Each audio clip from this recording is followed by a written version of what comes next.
معراج کا واقعہ اسباب کے خلاف ایک انتہائی عجب اللہ کی قدرت ہے، کیونکہ جب آدمی پس جاتا ہے نا اور کہتا ہے متی نصر اللہ، یا اللہ تیری مدد کہاں ہے۔ یہ واقعہ طائف کے بعد پیش آیا ہے، جب آپ بے بس ہو گئے تھے، پتھر کھا کے شدید زخمی ہوئے۔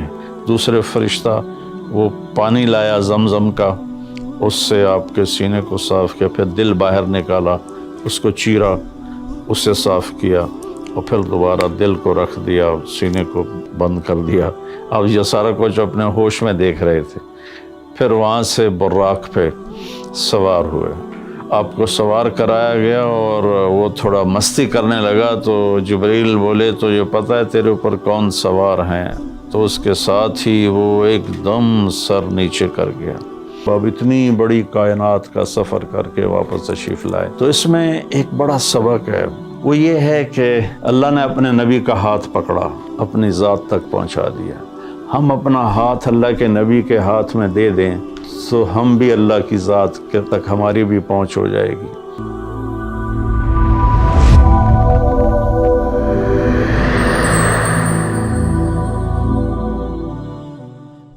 رجب کے مہینہ میں اللہ تعالیٰ کے نبی کو اللہ تعالیٰ نے اپنے پاس بلایا، جس کو ہم معراج کہتے ہیں، شب معراج، لیلۃ المعراج، اور اس کے لیے اہتمام بھی کیا جاتا ہے عبادات کا، خیرات کا۔ یہ اللہ تعالیٰ کی بہت بڑی قدرت میں سے ایک چھوٹا سا نمونہ تھا کہ 3 کپڑوں میں اٹھایا اور سارے خلا کے پردوں کو چاک کروا کے 7 آسمان کے دروازے کھلوا کر سدرۃ المنتہا پہ جبریل کی بھی بس ہو گئی کہ اس کے آگے اتنا بھی اوپر گیا تو جل کے راکھ ہو جاؤں گا۔ تو اس سے اوپر آپ تشریف لے گئے، اور پھر عرش خوشی سے جھوم اٹھا، اہتز عرش الرحمن، عرش خوشی سے یوں جھوم رہا تھا۔ خوشی میں انسان بے خود ہو کر جھومنے لگ جاتا ہے، تو کہ اللہ کا عرش جھومنے لگا آپ کی آمد پر، اور پہلی ہستی ہیں جن کا قدم اللہ کے عرش پر پڑا، اور اللہ تعالیٰ اور اللہ کے محبوب کے درمیان جتنے نور کے پردے تھے اللہ نے سب ہٹا دیے، اور السلام علیک ایھا النبی ورحمۃ اللہ وبرکاتہ۔ اللہ تعالیٰ نے ایسا خوبصورت سلام پیش کیا، تو اللہ کے نبی پہ قربان جاؤں، انہوں نے اپنی امت کو بھی شریک کر لیا، السلام علینا وعلی عباد اللہ الصالحین، یا اللہ ہمارے اوپر بھی سلام ہو آپ کا، اور جو میری امت کے نیک لوگ ہیں ان پر بھی آپ کا سلام ہو، آپ کی رحمت ہو۔ تو معراج کا واقعہ اسباب کے خلاف ایک انتہائی عجب اللہ کی قدرت ہے، اور اس میں ایک چھوٹی سی بات عرض کروں کہ جب آدمی پس جاتا ہے نا اور کہتا ہے متی نصر اللہ، یا اللہ تیری مدد کہاں ہے، تو پھر اللہ کی طرف سے جواب آتا ہے الا ان نصر اللہ قریب، بے شک میری مدد قریب ہے، آ رہی ہے۔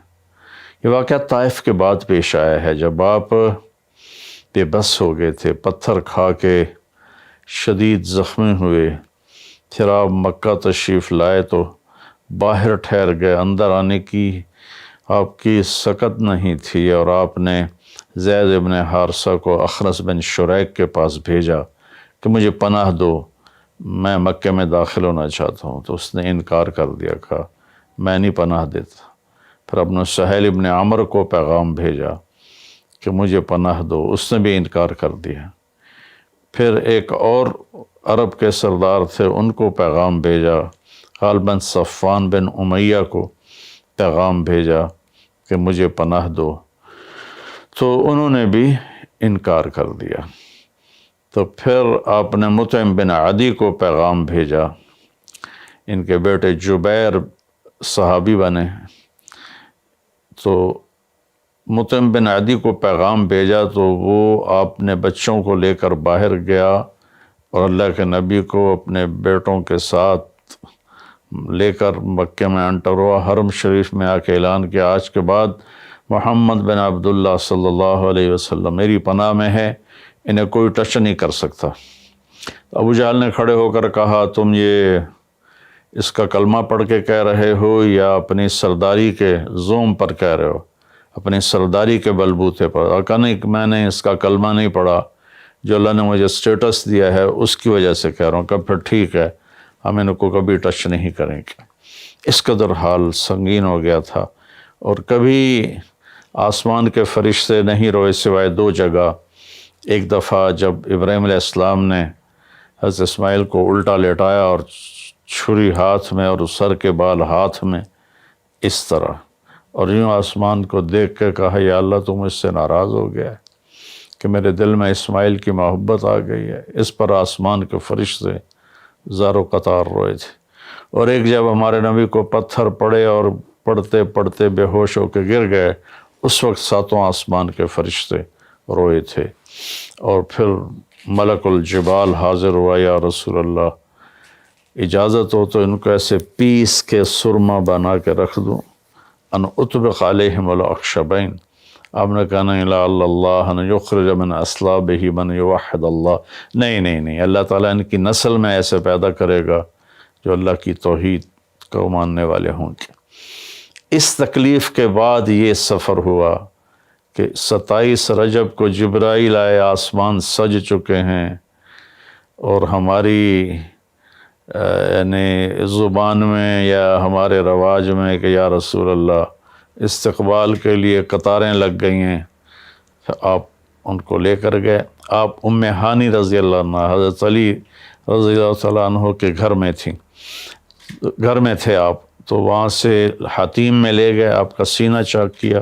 دوسرے فرشتہ وہ پانی لایا زمزم کا، اس سے آپ کے سینے کو صاف کیا، پھر دل باہر نکالا، اس کو چیرا، اس سے صاف کیا، اور پھر دوبارہ دل کو رکھ دیا، سینے کو بند کر دیا۔ اب یہ سارا کچھ اپنے ہوش میں دیکھ رہے تھے۔ پھر وہاں سے براق پہ سوار ہوئے۔ براق گدھے سے بڑا قد، خچر سے چھوٹا قد والا ایک جانور تھا، جس پر آپ کو سوار کرایا گیا، اور وہ تھوڑا مستی کرنے لگا تو جبریل بولے تو یہ پتہ ہے تیرے اوپر کون سوار ہیں؟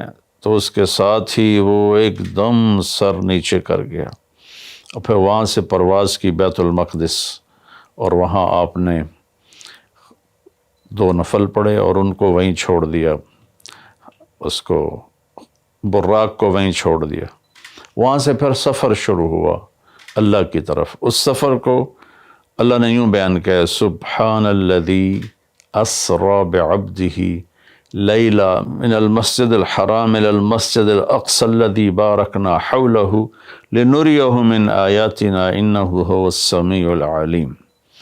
تو اس میں اہل علم کے لیے ایک بڑا خوبصورت نقطہ بھی میرے ذہن میں ہے کہ یہ قرآن کی پہلی صورت ہے جو سبحان مصدر سے شروع ہو رہی ہے، سبحان الذی۔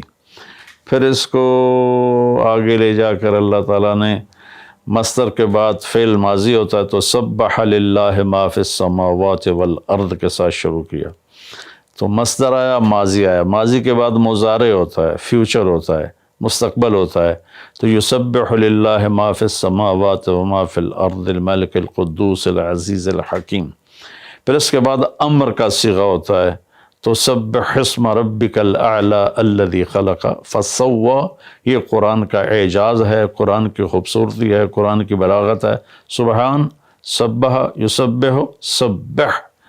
تو اللہ تعالیٰ نے پہلے اپنی پاکیزگی کو بیان کیا کہ جو کچھ کہنے والا ہوں میں سب کچھ کر سکتا ہوں، میرے لیے کوئی مشکل نہیں کہ میں اپنے بندے کو لے کر گیا۔ اللہ آنے جانے سے پاک ہے، لیکن با کا اضافہ یہ بتاتا ہے کہ اللہ تعالیٰ کہہ رہے تھے یوں ہی سمجھو کہ میں اپنے بندے کو خود لے کر گیا اوپر۔ آپ جبریل کے کندھوں پر، پروں پر سوار ہو کر نہیں گئے، آپ کا سفر الگ تھا، جبریل کا الگ تھا، یہاں تک کہ پہلے آسمان پر پہنچے تو دروازہ کھلا تو آدم علیہ السلام نے استقبال کیا، گلے لگایا۔ پھر اس سے اوپر گئے تو عیسیٰ علیہ السلام، یحییٰ علیہ السلام، زکریا علیہ السلام نے استقبال کیا، اور سارے آسمان کے فرشتوں نے استقبال کیا۔ پھر اس کے بعد تیسرے آسمان پر گئے تو یوسف علیہ السلام نے استقبال کیا اور سارے فرشتوں نے۔ پھر چوتھے آسمان پر گئے تو یونس علیہ السلام نے اور باقی سارے فرشتوں نے۔ تو پھر پانچویں آسمان پر گئے تو ہارون علیہ السلام اور آسمان کے فرشتے۔ پھر چھٹے آسمان پر گئے تو موسیٰ علیہ السلام اور موسیٰ علیہ السلام کے آسمان کے فرشتے۔ اس دن اللہ نے میرا کہ میں نے پڑھا کہیں نہیں لیکن مجھے لگتا ہے کہ اس دن اللہ تعالیٰ نے سارے فرشتوں کی عبادت کی چھٹی کرا دی ہوگی اور فرمایا ہوگا بس میرے محبوب کا دیدار کرو، استقبال کرو، آج یہی تمہاری عبادت ہے، کیونکہ ہر فرشتہ بے قرار تھا کہ دیدار ہو جائے۔ پھر اب ساتویں آسمان پر گئے، وہاں ایک بیت اللہ تھا، وہاں ایک بزرگ سفید داڑھی والے یوں کر کے بیٹھے ہوئے تھے، یوں کر کے، اور لمبے ان کے بال تھے، لمبی داڑھی تھی، وہ نہیں اٹھے، وہ بیٹھے رہے۔ جب اب قریب آئے تو وہ کھڑے ہوئے اور کہا میرا بیٹا آ گیا۔ پہلے نبیوں نے کہا ہمارے بھائی آ گئے، ہمارے بھائی آ گئے، ہمارے نبی آ گئے۔ اس بزرگ نے کہا میرے بیٹے آ گئے، میرے بیٹے آ گئے۔ تو آپ نے جبریل سے پوچھا یہ کون بزرگ ہیں؟ تو انہوں نے فرمایا یہ آپ کے دادا ابراہیم علیہ السلام ہیں۔ اس میں اللہ نے ہمیں سبق دیا کہ بیٹا کتنے ہی عالی مقام پہ چلا جائے، اس کی ذمہ ہے اپنے ماں باپ کا ادب کرے، ان کے پاؤں چھوئے، ان کے سامنے سر جھکا کے چلے۔ یہ ہواؤں میں اڑ جائے، عرش کو چیر کے اللہ تک پہنچ جائے، پھر بھی باپ کے آگے، ماں کے آگے سر جھکانا ہے۔ اور یہ سبق عملاً اللہ نے امت کو سکھایا، پہنچایا کہ اللہ تو جانتے تھے کہ یہ امت اپنے والدین کی کتنی نافرمان ہوگی اور کتنے ماں باپ ہوں گے جو چھپ چھپ کے روئیں گے، کتنی مائیں ہوں گی جو دوپٹے کے پلو میں اپنے آنسو چھپا لیں گی اپنی اولاد کی نافرمانی کی وجہ سے، بدتمیزی کی وجہ سے۔ میرے نبی سے پوچھا گیا یا رسول اللہ قیامت کب آئے گی؟ تو آپ نے فرمایا اللہ کو پتہ ہے۔ کیا کوئی نشانی فرما دیں؟ ارشاد فرما دیں کہ جب مائیں بیٹیوں کے ہاتھوں ذلیل ہوں گی تو قیامت آئے گی۔ یعنی بیٹے تو کرتے ہی رہتے ہیں، اگر بیٹیاں بھی ماں کو ذلیل کریں گی تو قیامت آ جائے گی۔ تو یہ اتنا بڑا مقدس رشتہ ہے۔ آپ نے فرمایا جس نے اپنے والدین کو دکھ دیا اس پہ اللہ کی لعنت، زمین آسمان کی لعنت، فرشتوں کی لعنت، نہ اس کی نماز قبول ہے، نہ روزہ، نہ صدقہ۔ اور دوسری طرف آپ نے فرمایا جو صبح صبح ماں باپ کی زیارت کر لے تو صبح سے شام تک جنت کے 2 دروازے اس کے لیے کھل جاتے ہیں۔ نہ حال پوچھا نہ خدمت کی، صرف آ کے زیارت کی محبت کی وجہ سے۔ شام کو آ کے ان کی زیارت کی تو صبح تک جنت کے 2 دروازے اس کے لیے کھلے رہیں گے۔ پھر ان میں کوئی ایک فوت ہو جاتا ہے اور یہ اس ایک کی بھی ایسے تعداد کرتا ہے، زیارت کرتا ہے، ایک دروازہ کھلا رہے گا۔ تو یہ اس میں ایک بہت بڑا سبق تھا ماں باپ، چونکہ پہلا قصور تو ماں باپ کا ہے کہ وہ بتاتے ہی نہیں، وہ تعلیم ہی نہیں دلاتے جس سے پتہ چلے کہ ماں باپ کا مقام کیا ہے۔ اسی میں ہماری نسل ڈپریشن کا شکار ہو گئی۔ تو انہیں کیا پتہ باپ کون ہوتا ہے، ماں کون ہوتی ہے۔ تو آپ وہاں سے تشریف لے گئے تو سدرۃ المنتہا، جہاں بارڈر آ جاتا ہے ان مخلوقات کا، بارڈر پر جبریل نے کہا یا رسول اللہ بس آگے میرے پاس ویزا کوئی نہیں ہے، ایک بالشت بھی اوپر جائے، ایک گٹھ بھی اوپر جاؤں گا تو جل کے راکھ ہو جاؤں گا۔ تو اللہ نے ایک تخت اتارا، اس سے اپنے محبوب کو بٹھایا اور وہ گئے بلندیوں کو چیرتے ہوئے، اس نے عرش پر جا کر لینڈ کیا، آپ اترے اور میرے اللہ تعالیٰ نے کہا ثم دنا فتدلی فکان قاب قوسین او ادنی۔ اللہ تعالیٰ نے اپنے محبوب کو اپنے قریب کر لیا، اتنا قریب کیا کہ فاصلے مٹ گئے، فاصلے مٹ گئے۔ تو بھائیو پھر لمبا واقعہ ہے، اور لوگ آج کل اتنا لمبا سنتے بھی نہیں ہیں، تو میں صرف جانے کا بتا دیتا ہوں۔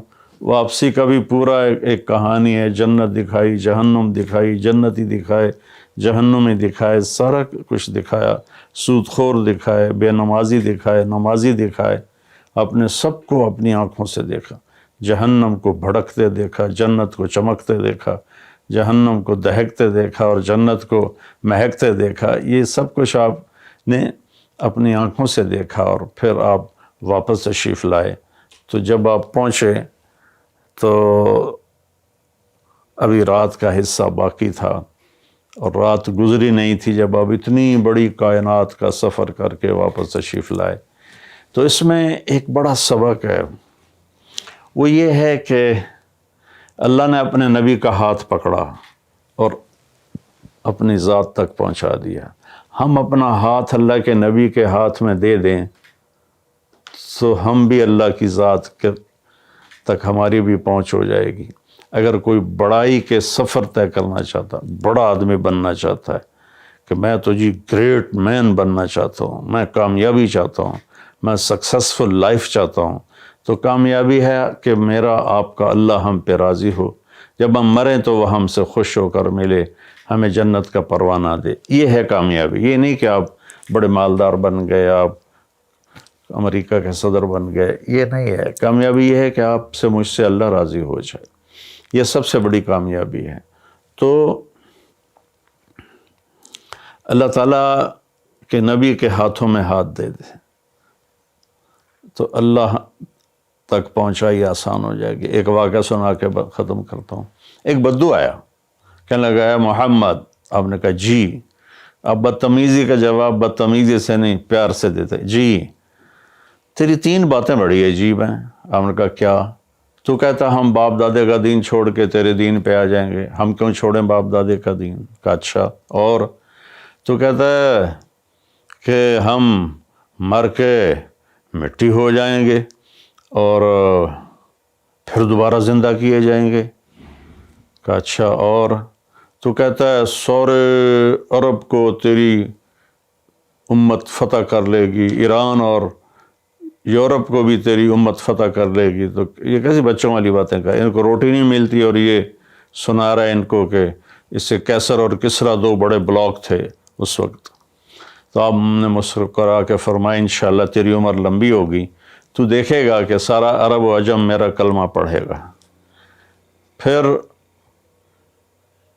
تو دیکھے گا کہ سارا عرب و عجم یہاں مدینہ ڈھک کے آئے گا، اور پھر تو دیکھے گا کہ اللہ تعالیٰ قیامت کے دن تجھے بھی کھڑا کرے گا، مجھے بھی کھڑا کرے گا، اور میں تیرا ہاتھ پکڑ کے تجھے یاد دلاؤں گا کہ ہو گیا یہ زندہ ہونا کہ نہیں ہوا۔ تو وہ کہنے لگا نہیں میں نہیں مانتا، تو چلا گیا۔ اس نے پھر ابوبکر صدیق کے دور میں دیکھا سارا عرب فتح ہو گیا، کہنے لگا پہلی بات تو پوری ہوگی، ساری قوم نے کلمہ پڑھ لیا۔ حضرت عمر کا زمانہ آیا تو کیسر اور کسرا پٹ گئے، تو کہنے لگا دوئی گل بھی پوری ہوگی، ہن باویں تری ہو ہی نہ جاوے کدائیں، چلیے بھائی کلمہ پڑھیے۔ تو وہ وہاں سے اپنے علاقے سے آیا، حضرت عمر کے دربار میں آ کر اس نے کلمہ پڑھا۔ جب وہ آپ کی محفل میں آتا آپ اس کے لیے کھڑے ہو جاتے، بڑا اکرام کرتے۔ تو ایک دفعہ فرمایا کہ تم دیکھتے ہو میں اس بدو کا بڑا اکرام کرتا ہوں، میں اس محفل میں تھا جس میں اللہ کے نبی نے کہا تھا کہ رہے گی تیسری بات تو تیرا ہاتھ پکڑ کے بتاؤں گا کہ ہوئی کہ نہیں ہوئی، ہم مر کے زندہ ہوئے ہیں کہ نہیں ہوئے، اور قیامت کا دن جس کا ہاتھ میرے نبی کے ہاتھ میں آ گیا وہ جنت میں پہنچانے سے پہلے کبھی نہیں چھوڑیں گے۔ تو یہ وہ شخص ہے جس کا ہاتھ میرے نبی نے پکڑا ہوا ہے، اس کو جنت تک پہنچا کے چھوڑیں گے۔ تو میرے عزیزوں، میرے بھائی بہنوں، بچوں بچیوں، ہم مختلف قسم کی نافرمانیوں کا شکار ہیں اور اس میں ہم لذت ڈھونڈتے پھر رہے ہیں اور فرسٹریشن کا شکار ہیں۔ ہماری نئی نسل نشوں پہ لگی ہوئی ہے۔ اللہ کے واسطے سب سے ہاتھ چھڑا کر اللہ کے نبی کو اپنا ہاتھ پکڑا دو، آپ کو یوں پکڑیں گے اور اللہ پاک سے جا کر ملا دیں گے، اور فرشتے بھی آپ پر رشک کریں گے۔ یہ واقعہ معراج کی اصل تھیم ہے اور واقعہ معراج کا اصل پیغام ہے کہ کی محمد سے وفا تو نے تو ہم تیرے ہیں، یہ جہاں چیز ہے کہ لوح و قلم تیرے ہیں۔ السلام علیکم ورحمۃ اللہ۔ دی جا ایام کی تلخی کو بھی ہنس کے ناصر، غم کو سہنے میں بھی قدرت نے مزہ رکھا ہے۔